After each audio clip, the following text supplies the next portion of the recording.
Hello, hello mga kameta! Kamusta kayo dyan? Happy weekend! Booyaka siya! Ayan, pag-usapan natin, ito. Grabe, uminit ang usapan dyan sa TikTok And I'm not referring to videos on TikTok. I'm not referring to certain TikTok videos na supposedly nag-viral. I'm not talking about yung mga TikTok videos, vlogs ni paring ni dating candidate ngayon presidente. Hindi mga Magellan, K-pop Junior, hindi mga ganon. Ang pinag-usapan natin dapat ngayon, pag-usapan dapat natin ngayon mga kameta, ito to yung proposal for a TikTok ban, no? TikTok ban. So, hindi sa Pilipinas or not yet sa Pilipinas mga kameta, but this is now being seriously discussed in the United States, which is at least the second largest market for TikTok and the most important international market for TikTok.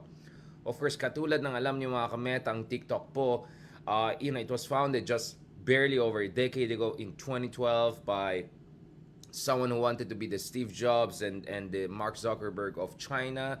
Very young, entrepreneurial, tech-savvy person. Pag-usapan natin shortly yan. And later on, of course, within few years, especially by 2018-19, talagang itong TikTok became something big in the United States and also unti-unti dito rin sa Pilipinas throughout the years. Then by pandemic time talaga nag-explode itong TikTok into really one of the major platforms, the fastest platform to be downloaded during the pandemic period. It was outpacing the traditional social media platforms ng iba't ibang bansa. Especially of course including yung mga Instagram, Facebook, YouTube among others. So so TikTok has been doing fantastic in the United States, and TikTok in many ways is the representation of global China. At kung alam niyo mga kameta, for a very very long time, ang China po has been trying to build its own global brands. Alam natin of course parang in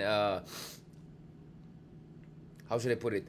In layman's term, ang understanding ng China is, ito yung tagagawa ng mga fake na product, ito yung tagagawa ng chipang na product, ito yung taga-assemble lang ng mga products ng ibang bansa.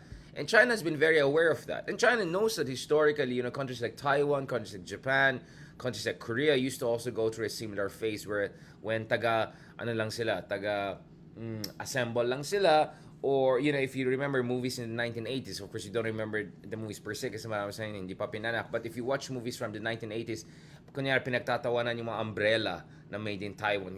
There's a scene, there's a wind, rain, tapos bubuksan niya yung umbrella, nasira yung umbrella, so it's kasi it's made in Taiwan. So, and now of course, tingnan mo saan ang Taiwan.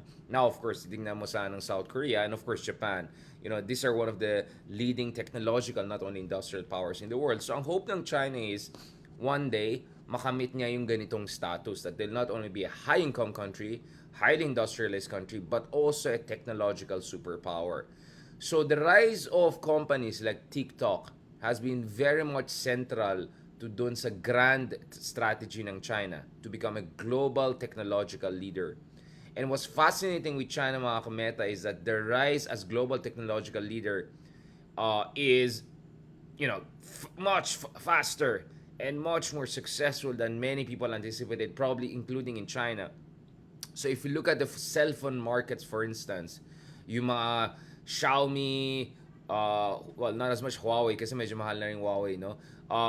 Oppo, yung mga Chinese brands are completely dominating the Philippine market. Totally out of the picture ang Samsung ngayon. And of course, iPhone really is always for a minority kasi napakamahal, di ba? So if you look at the Android market, the Chinese cell phones are really edging out everyone else. I mean, Chinese brands. You look at electric vehicle markets, ang cool ng mga Chinese cars na bago. Even the non-electric ones are cool. Yung Geely, for instance, diba? Biglang out of nowhere, nag-pop up siya nung pandemic time, 2021. And then, now it's one of the best-selling new cars, especially for the aspirational middle class in the Philippines. So one of the big success stories of China, of global China, is TikTok. So within 10 years, it has emerged as a global brand, as a global technological powerhouse. And of course, TikTok is related to one of the two big tech companies in China. One is Tencent, And the other one's ByteDance, which is what TikTok is related to. These are multi-billion-dollar companies. They have huge following in China, next level following in China, and now in the Philippines also huge yung following. Now the strength of TikTok, mga kameta, is, I mean, from my understanding, is at least two things, no, if not three. Number one, there's just something with the algorithm of three things actually. There's number one, there's something with the algorithm of TikTok that permits virality much faster than other platforms. So tayo po is, sabihin natin may hundreds of thousands of followers tayo, or 100,000 followers tayo, or 50,000 followers tayo dun sa mga ibang platforms, no? But getting, let's say 500,000 views on Facebook, or 1 million views on Facebook is not easy. We were able to get it a number of times last year, but that was because of elections, that was because of timing. So kung naka 1 million views ka sa Facebook, or even 500,000 views sa Facebook, parang boom, big time ka na. Now, meron tayong TikTok account, which is kind of a miniature version of what we're doing here, mga kameta. Hindi pa naman ako nagsasayaw. Although alam nyo naman yung mga sayaw skills natin. Alam nyo na this. Ayoko nang yun yung mga nandun sa showbiz. Baka ma-threaten sila sa mga the moves natin, di ba? No, but, like, wala naman tayo masyadong following sa TikTok last year, no? I mean, until now, mga tens of thousands lang yung following natin doon. But, even if medyo konting followers natin sa TikTok, guys, we were able to get 3 or 4 videos, if not more, I think 5 videos at least 500,000 views, or somewhere close to 500,000 views, including yung pinost natin, mga interviews natin with international media, no? Like just a clip of that, a little bit, boom, malapit. Doon na breakdown ko last August, yung Taiwan crisis with Nancy Pelosi visit, boom, 400,000 views, mga 500,000 views almost. So first of all, there's something with the algorithm that allows you to attain a certain level of virality, which is so hard in other platforms, even when you have huge following. So for instance, it's relatively huge yung following natin sa Facebook, hundreds of thousands, no? Even on Twitter, for instance, where we have quite a high engagement, sometimes up to 30 million a month, it's hard to get several million views on certain tweets. And certain tweets are just words. They're not even videos, no? Like minutes-long videos, dynamism and all. So one is the virality. The second thing I noticed with TikTok is it's extremely dexterous. I mean, sobrang versatile siya. Ang dami mong pwedeng gawin dun sa TikTok. Like, it's like next level technology. It gives you a sense of next generation technology. You don't get that sense pag nasa Instagram ka or nasa Facebook ka, definitely, or YouTube. They seem very analog compared to TikTok. Like, the editing process on TikTok, the visuals in TikTok, etc. All of those things, mga kameta, makes it very special. By the way, ang TikTok po was able to become so big because it purchased an American app company that was doing musicals and that you could do, videos with music. So actually, TikTok is not purely China. It built on an American platform, and then from there, it went next level. But going back to this, so the second thing I noticed with it is the platform itself is extremely versatile. It allows you to do so many things and to be very creative without having any editing app or like pro app, etc. It provides all the fundamental things you need for a very exciting app.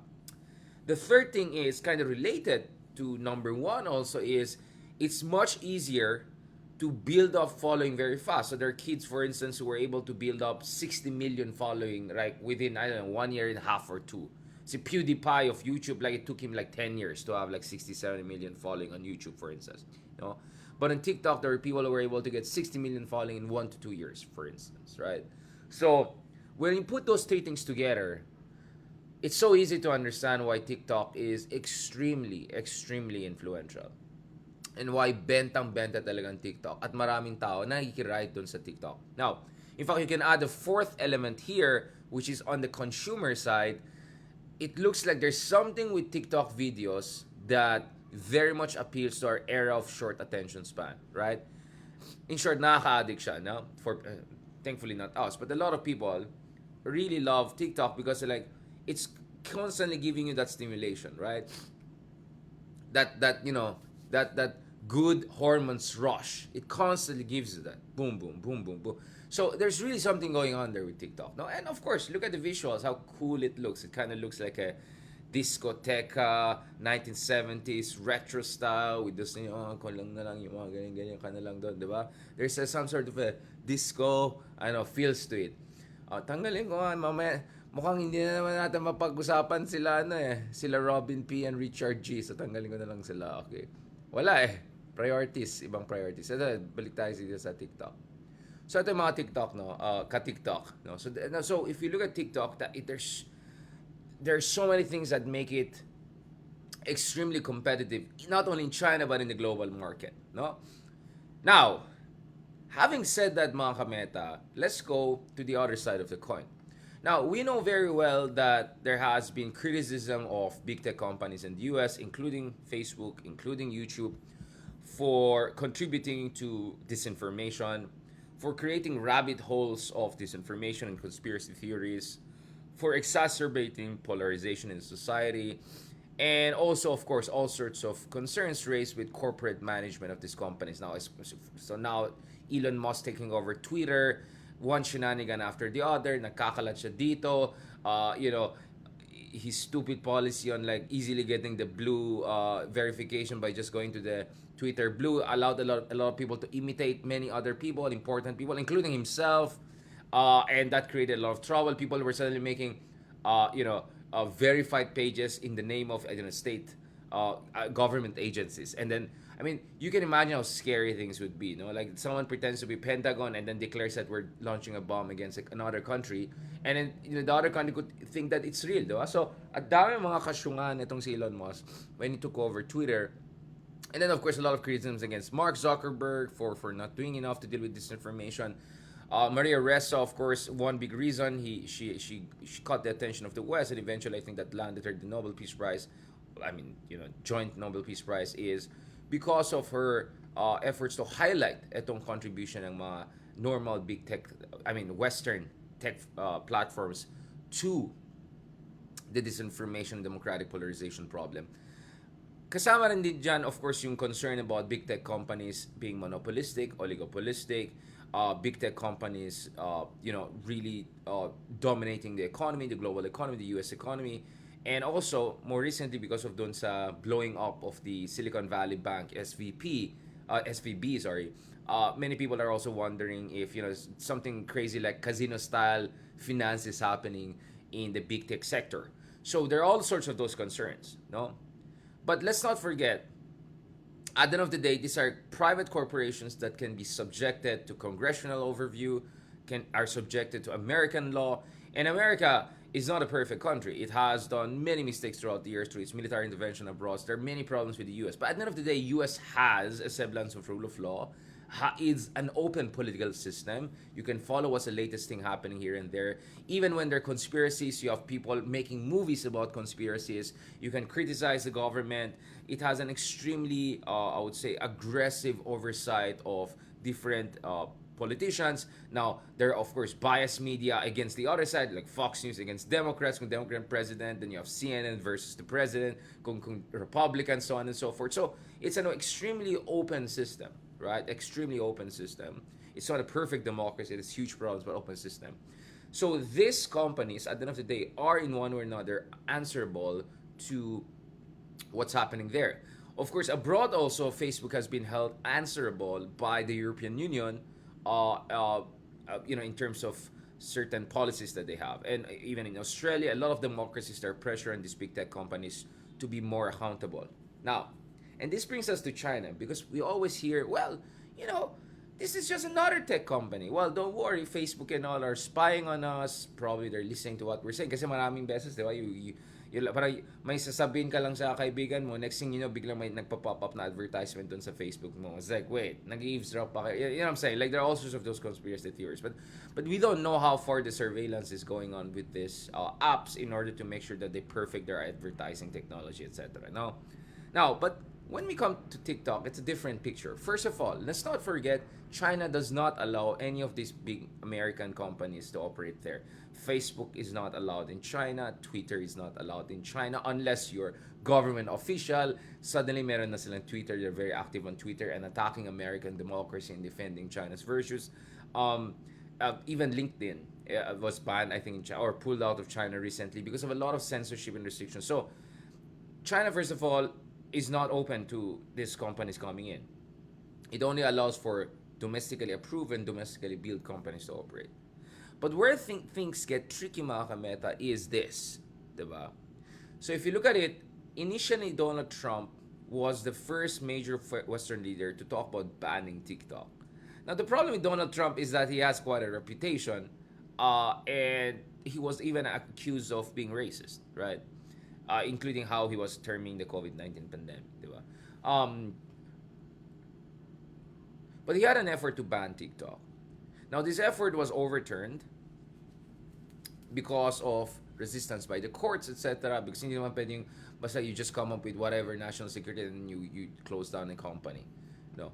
But the thing is, the Biden administration right now, which initially reversed the ban executive effort of Trump, suddenly they're going back to the same position because, meaning position of Trump going for ban, because there was a number of expose. I think there was a number of media report that suggested that there could be some sort of monitoring going on there, and that there was at least one journalist, this is according to the New York Times report, whose IP address, etc., was tracked down by some people inside TikTok, and eventually TikTok itself admitted to that, no, which raised a much more fundamental question, mga kameta, which we're gonna discuss right now.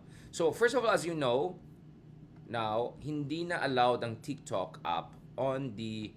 Oh, by the way, my TikTok is not on any of my real phones, for that matter, right? So yun lang. Because I always, I do what I preach as much as I can, diba? So if I have a concern with something, I'll try. Okay, anyway, if you look at it, mga kameta, so currently there are actually partial bans. So for instance, in the European Union, mga kameta, so in the European Union, for instance, yeah, TikTok is banned from official devices across all three government institutions, right? Bawal yan. Sa court system, sa legislature, and sa executive, right? And we'll discuss why. No, this is not a racist thing. Let's be absolutely clear about it, right? There is racism, unfortunately. It's a serious problem, but not in this one. On this one is a different issue we're dealing with, no? So in the US also, TikTok is banned on government platforms, whether it's laptops, cell phones, etc. Right? So government officials are not allowed to use TikTok and all. Now, this is the context, mga kameta. In China, the Communist Party is the final say on everything, right? There's a reason why Jack Ma is not in China right now. There's a reason why suddenly nagdi-disappear yung mga top billionaires nila, etc. In China, even if you're the biggest company, richest man, at the end of the day, if the party decides something, that's it. That's it. It's not your normal capitalist democratic system whereby there is private property laws, there's a semblance of rule of law, government can just come in and appropriate. No. China is completely different. It's a completely different setup, no? Just to illustrate to you. So ito yung, you have all of these reports. This is what makes China different. So when some people say, pare-paras lang naman, hindi naman to Chinese government, Chinese company yan. Well, either either ignoramos yung mga nagsasalita, or unfortunately maybe something weirder is going on here, no? So as you may know, if you have been following news, diba? Some of the biggest names in the Chinese business world just went missing, or went abroad, or could not be seen, right? Because in China, the business is superseded by state priority. It's a completely different system. So most recently, this is the case of, this is Baofan, billionaire tech banker in China, was reported missing.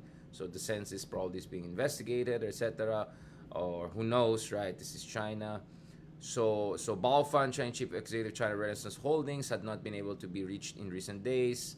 Okay, so at siya po ay clients po niya yung mga top tech companies like Didi, ito yung sa taxi nila, and Meituan. Meituan. Meituan.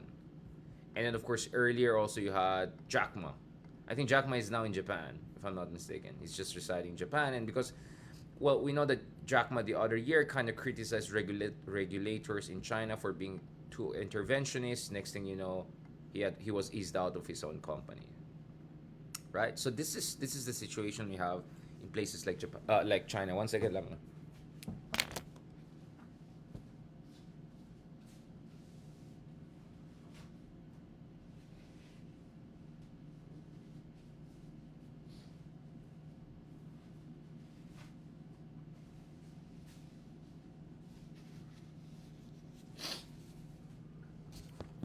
Yan, nasisipon tayo, medyo pagod pa yata tayo. Anyway, mga kamete, so, let's just be very clear. China is a completely different political system, right? And the business is completely superseded by state. Bring out some things.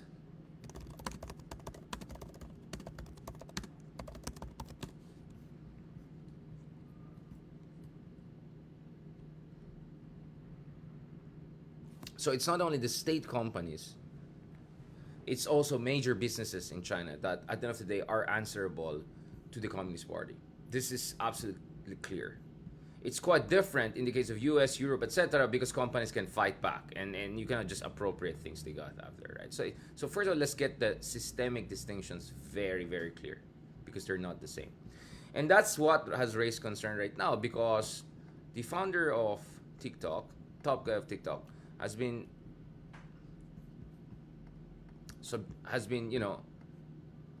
subjected to a lot of back and forth by the US legislator recently. Okay, this is the guy. You can see how young he is. Probably is just 40, no?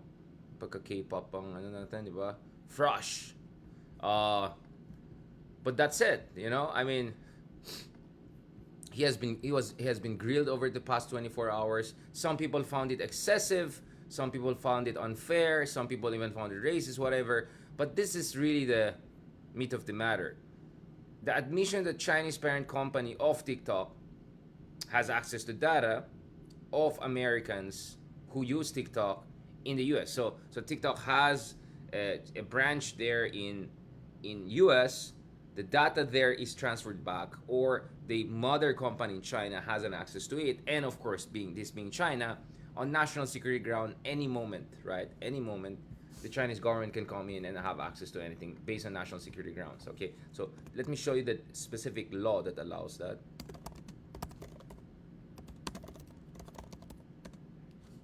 So this is the Chinese. This is the National Intelligence Law of the People's Republic of China. Right? I suppose you guys should read that. This is very, very important. So please read about this. Because based on this law, even ordinary citizens, if called upon, have to assist in gathering intelligence relevant to national security. Right? So check this out. So this was passed in 2017. Ito yung China's National Intelligence Law. No? Very, very important yun. So if you look at it, China's National Intelligence Law, yung Article 7 is quote often, so yung Article 7 of the law creates, quote, the obligation of Chinese citizens to support national intelligence work. Although, of course, the defense is that it does not authorize preemptive spying. National intelligence work must be done in defensive nature. But I mean, regardless, I mean, go and read it. Ito. Article 14 in turn grants intelligence agencies authority to insist on this support. State intelligence work organs, when illegally carrying forth, may demand that concerned organs or organizations provide needed support, assistance, and cooperation. This is Article 14 of the law. Go and check it for yourselves, because I'm not here to make a lecture on these issues. But essentially, when put everything together, you will understand why there's a worry in the US that, trillions and bytes of data of Americans going to the TikTok company all the way to China potentially, how that could be utilized in a certain way, right? I mean, because remember, guys, if you have access to people's data, meaning their daily digital footprint, you very much know what ticks them, right? And that has huge political and geopolitical value, right? It's huge. Not to mention, of course, accusations that it could be also manipulated for foeing or fanning disinformation or all sorts of other things, or shaping the average people's understanding of issues in ways that fits the narrative of the Chinese Communist Party. Now, I want to end on this point, mga kameta. This is important because if you look at the interesting work by Yuval Noah Harari, he has argued that we live in a century whereby actually technology favors dictatorships. Bakit kamo? So, just to make it very simple, in the 20th century, the reason natalong Soviet Union, and in many ways the Chinese Maoist way didn't work before China opening up under Deng Xiaoping, was because back then, in the analog era, centralized command economy could not anticipate essentially the supply and demand dynamics, right? So kaya very inefficient. For instance, Soviet Union would overproduce genes, underproduce food, or vice versa, for instance, right? While in capitalist competitive systems, the law of supply and demand would determine, more or less, right, productive dynamics. And once in a while, there would be excess here and there. The government would step in and do a bailout. But overall, throughout the years, on average, mas dynamic ang capitalist system compared to command systems, no? But what Harari is arguing that in our century, things are different because when you talk about artificial intelligence, for instance, which is, we're talking about algorithms, etc. The more data you have, the easier it is to build machines that can predict patterns and therefore to create more effective artificial intelligence, right? So ito yung machine learning, etc. Now, China has an advantage because, first of all, it automatically has an access to 1 billion, more than 1 billion people. And in China, there are no privacy laws in the sense that we understand it in a democratic, liberal context, right? And the government is the party is the final say. Now, the thing is, thanks to TikTok and some of these companies, critics would say that China does not only have access to data of 1.4 or 1.3 billion Chinese, but potentially 3 billion or 4 billion people, including hundreds of millions of people in the West. And that gives a tremendous amount of power to build massive machines that have increasingly accurate predictive capacity. And if you have machines that have increasingly accurate predictive capacity, imagine what kind of power that is. Kaya nga they say data is the oil of the 21st century. Although I would kind of disagree. I think semiconductors are the oil of the 21st century. But do you get what I'm saying? So this is why it's a fundamentally national security issue but also a geopolitical issue for the United States and the West. So ang tanong ngayon is, what about us in the Philippines? Well, parang tayo, chill lang tayo, di ba? Tulad sinabi natin, well, let this side spy on us, let that side spy on us, wala tayong pake, di ba? Like, for all of them are the same to us, except they're not, right? Except they're not. Except the Philippines has an alliance with the United States. Except the Philippines has a territorial dispute with China. Except the Philippines is now increasing part of the US-led efforts to deter invasion of Taiwan. So connect the dots here, right? And that's why I think we have to have some interesting conversation here. What's going on here? But anyway, I think NBI mismo sa Pilipinas also said something about TikTok, right?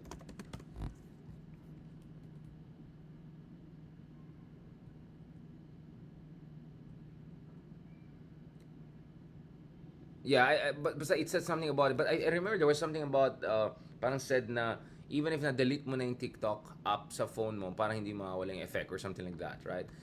Anyway, let's keep it here because this is a very fascinating discussion, guys. And we will get back to this as we get more updates on whether the US will move ahead with the total ban of TikTok. That could create a huge social upheaval because many people love TikTok in the United States. There are many mega celebrities there making ton of money, more than American CEOs. These are kids, no, like 17, 18-year-old. Ang laki ng kita nila. So you can imagine this being contested in the courts. But what is very real here is you can see the hostility towards China. And, I'm not necessarily pro China or pro someone, but I kind of felt for the very young CEO, top guy, parang the way he was almost berated, no? Like, at the human level, parang medyo too much na yun. You can go and check on YouTube yourself. The reason hindi ko pinost yung video, baka magkaroon ng copyright issue. Go and check it on your own, no? Yung mga back and forth between him and very hostile questions that came at him. I mean, essentially, they were putting him on the spotlight to kind of criticize his own government. And obviously, we know you cannot criticize the Chinese government if you are a Chinese businessman or working there. If you want to keep your company and, your freedom of movement, etc. So, that's it. It's a very tough situation because, of course, the criticism was TikTok was silencing certain expose of what's happening in Xinjiang, some of the massive human rights violation over there. So he was really subjected and put on the spot. No? So go and watch it on your own. Mga kameta, I'll keep it here. Thank you very much. I appreciate this discussion. Again, hindi natin napag-usapan na naman sila Robin, Richard G, etc. But I just felt it's important to talk about this TikTok issue. Now, later tonight, we'll talk more about this TikTok issue with my guest, my special guest, and friend, of course. So this will be an episode for Nexus, mga kameta. So it will be with Lelo Claudio. So Dr. Claudio will be joining us from Berkeley. We'll talk about what's the latest on the TikTok ban and then put it within the broader context, mga kameta, of the new Cold War, so-called new Cold War. All right? Thank you very much, guys, and maraming salamat. Thank you very much sa lahat ng mga sumusuporta sa atin, kay Ma'am Eden Olonan. Thank you very much kay Ma'am Jocelyn Lumberio. Again, join kayo sa amin later on. I thank you kay Juyu Dongin. I think is that the French. India. Thank you very much for pointing that out. Actually, sa India also banned ang TikTok. And there are different forms of restrictions in different parts of the world. Yeah, so Europe meron, US meron. India, I think, banned totally yung TikTok, if I'm not mistaken, etc.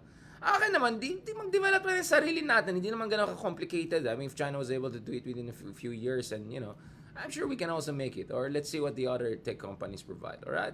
So, huwag kayo masyadong, huwag kayo masyadong mag-invest sa isang, platform lang. Alright? Thank you very much, guys. God bless. Talk to you soon.